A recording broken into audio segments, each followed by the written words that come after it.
But that's not what happens to Americans and people that look down all day. This is all tight up here. So the neck straightens and turns. Who's the first vertebrae to turn? The one that has the least amount of resistance. It's a volunteer army. So the loosest guy goes first. And that's usually far away from the skull. So C5 is usually the first vertebrae that turns. We don't even use our atlas and our axis up here.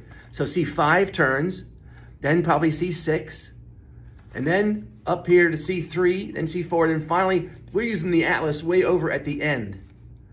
And that's why who's worn out? By the time you're 50 years old, C5 is worn out.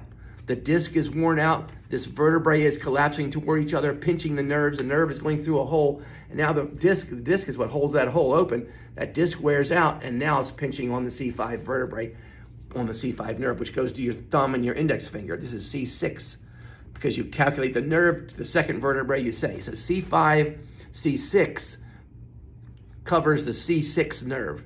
And this is the C6 nerve. I think of it as a 6-gun. That's how I remember it. And C7 is the middle finger, and T8 is the little finger, and on up your arm, up the back of the arm, it goes lower and lower and lower, and that's why you get pain coming out of here, because these guys get recruited. It's another term that's very important, recruitment.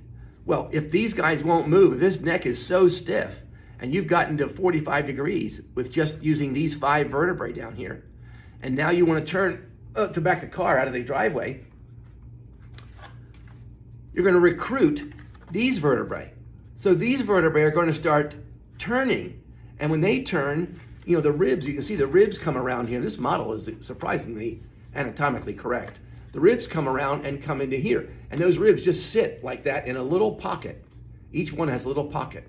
And when you turn the head, and you can't turn using the atlas yet, because the atlas is so stuck, it lifts the ribs away. So you start recruiting these vertebrae here, and we get T1, T2, T3. They get recruited to turn the head, because you're so stiff at the top.